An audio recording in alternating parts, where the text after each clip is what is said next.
Hi guys. So I actually came out here in the middle of nowhere and found a very peaceful spot in nature to talk to you about stress. Coping with stress, dealing with stress, the daily stresses that we deal with, the added stresses that we're experiencing right now, with everything that's happening in our world. Our regularly scheduled program has been interrupted with a lot of new things that are happening, and some of those things are not positive. In other news, some positives that we are experiencing is the earth in some ways is healing. They're saying that for the first time in 30 years, the top of the Himalaya mountains can be seen.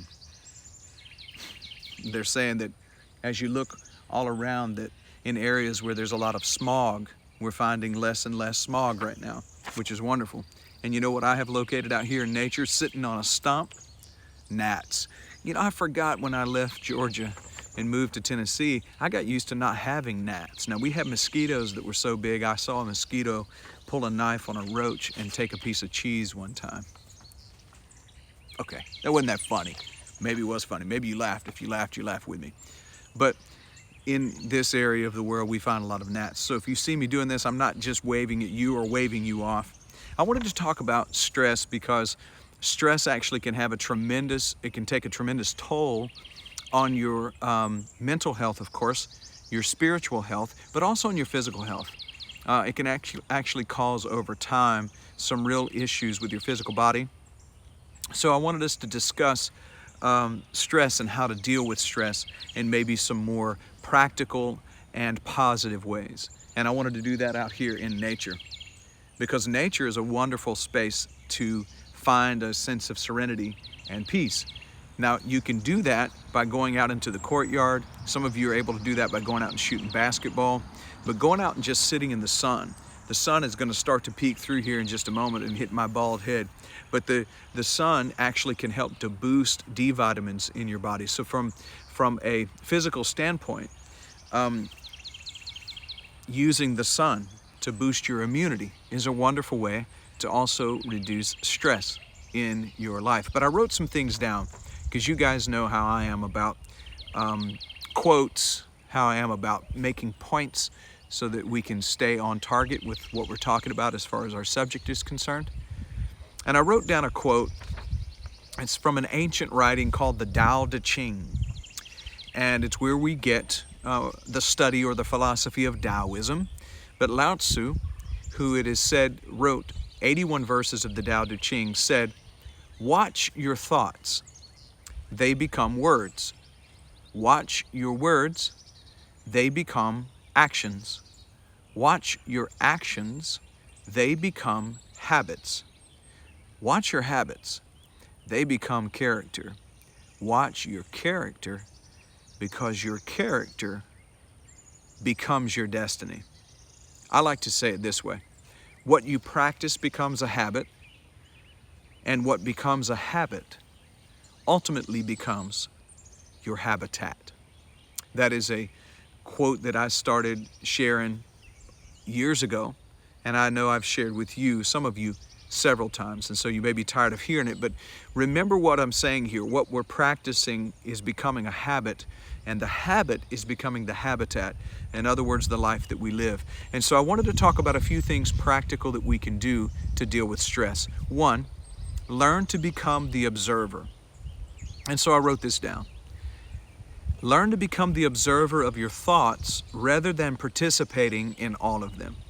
Not every thought, listen to me now, not every thought that comes to you should be entertained by you. Only give your energy to the thoughts you want to become activated in your life. Remember that the thoughts that come through your mind are not yours anyway. I want you to think about this, and I've mentioned this to you before, and I'll mention it again, probably ad nauseum. Neuroscience tells us we have somewhere between 60 and 70,000 thoughts a day, and that means that none of those thoughts can you actively think on your own. They just are a data stream of thoughts that are constantly coming. Some of the thoughts are good and positive, and some of those thoughts are not so good and not so positive. You can become the observer of those thoughts, which then means You don't own any of those thoughts. See, what you own, you have to protect. What you grasp onto, you have to try to find the best way that you can to hold on to it. And something or someone may try to take it. If you don't own these thoughts, then you don't have to give your energy to the thoughts. So practice being the observer of your thoughts. This gives you the ability to see them and decide which ones you should take, or which ones you should give your energy. Number 2, practice gratitude. Practice gratitude. Ever since I have started practicing gratitude, I've learned appreciation. I've learned appreciation. And you know what appreciation really is? To appreciate something or someone is to increase its value. To depreciate is to decrease its value. As you learn to live gratitude, you begin to appreciate your life as it is. You know, one individual who's a great teacher and an author right now in our world is a guy by the name of Eckhart Tolle. And Eckhart says, and I agree with Eckhart on this, that the majority of suffering can be traced back to wanting things to be different than they are. Now here's the thing. That doesn't maybe apply to every situation, because if you're in danger, you should get yourself out of danger. If you're being abused, you should find a way to get yourself out of that abuse. But as it pertains to the majority of things we experience in this life, most of our suffering comes from wanting things to be different than they are. Let me give you a brain hack here. Something that you can use on a regular basis here. If you begin to have gratitude and appreciation for the way things are, you will find more coming into your life that you enjoy.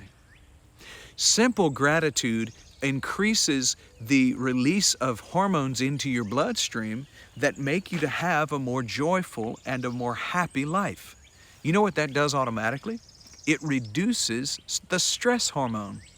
And see, what we're talking about is how do we deal with stress? Well, dealing with stress is not necessarily confronting it head on and saying to the stress, I don't want you in my life, because that's almost creating a fight with it, which creates even more stress. It's more of coming from the angle of taking my attention away from the stress and putting my attention onto the things I'm grateful for, and what you focus on expands. Because where your focus goes, your energy begins to flow. I mean, it's just true. If I was to say, now what I want you to do is to not focus on my bald head.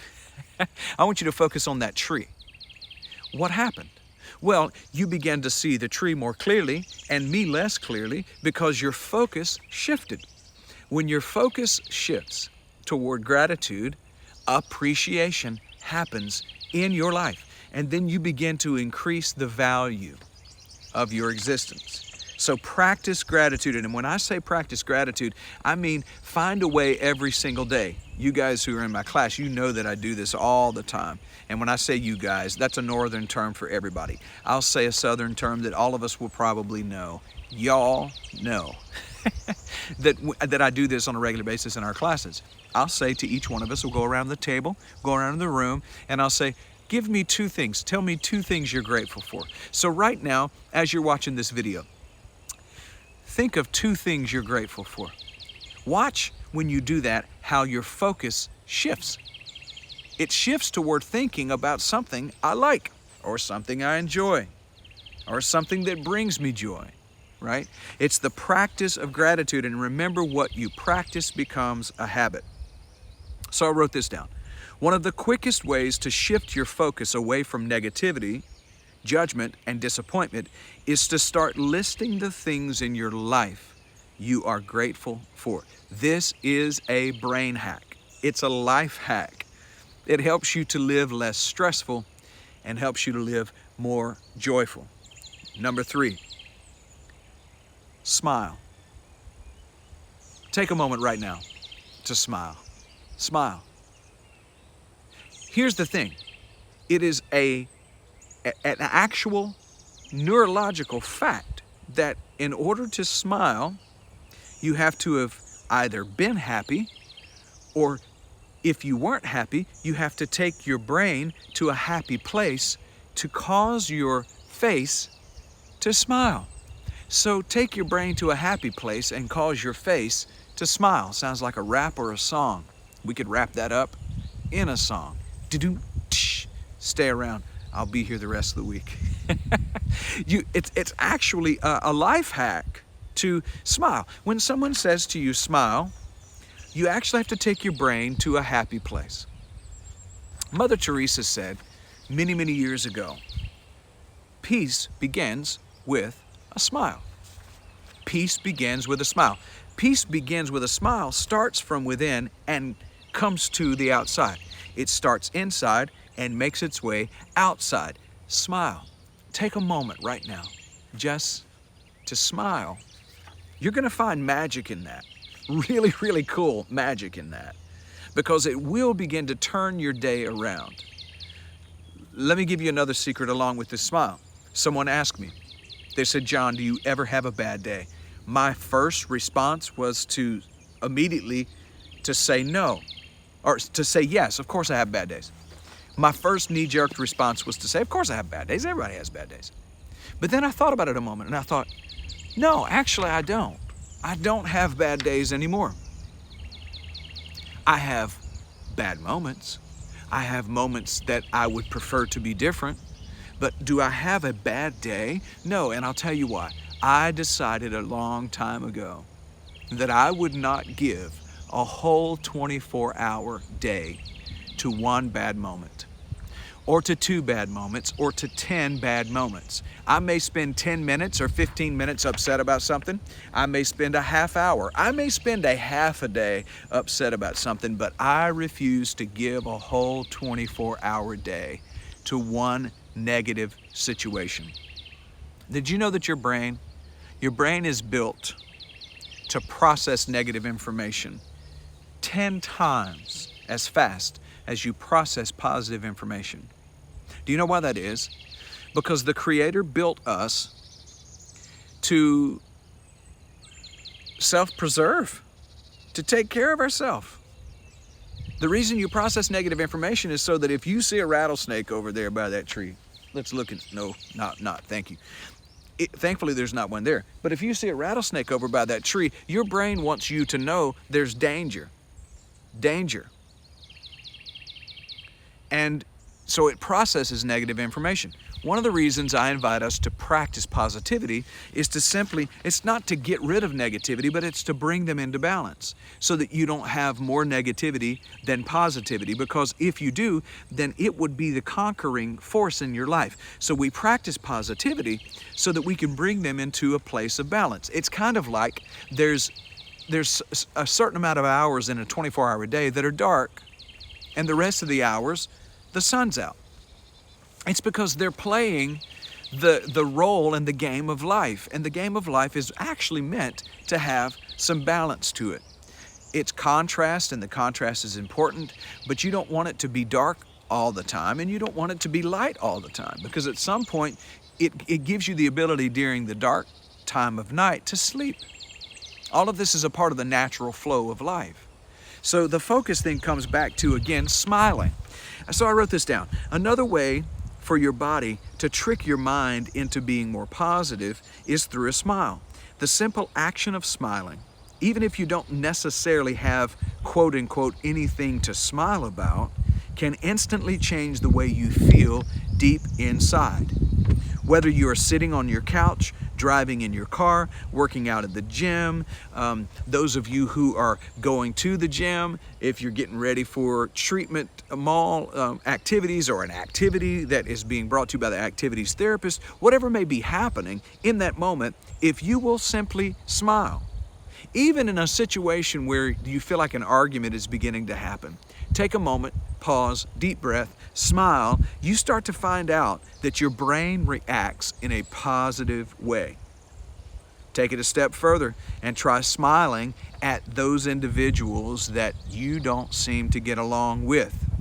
Pass that smile in the hallway, or pass that smile, and you'd be surprised at what happens. If they don't smile back, fine, but you did your part, And you brought more happiness into your own life in that moment. And lastly, number 4, I think this is, ditch the crabs. Ditch the crabs. Let me share this story with you. If you put a crab in a bucket, it will easily climb out. But if you put a second crab in the bucket, neither of them will escape. True story.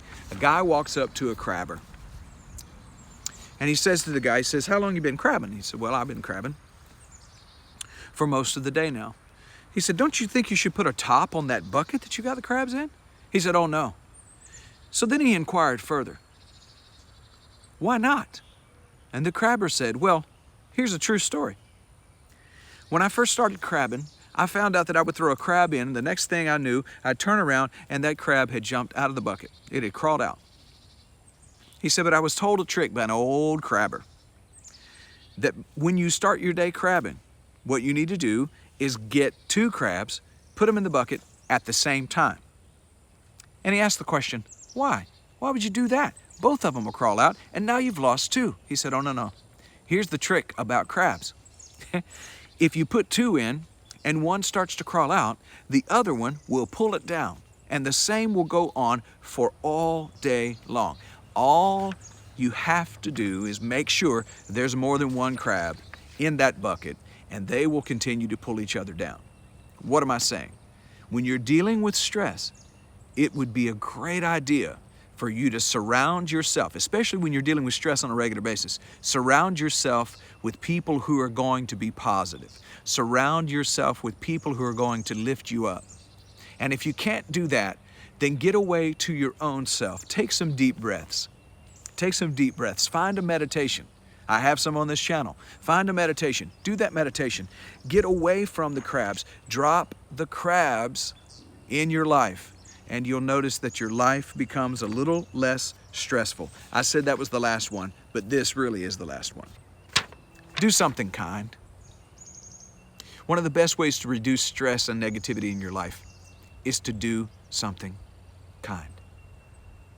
Anything. Passing a smile. See somebody drop something, pick it up for them. Right now we're physically distancing. Maybe you shouldn't do that. But send a smile. Send an air 5. I've taught you all, I think, most of you, the Namaskar. The Namaskar, it really is a greeting of deep, abiding honor.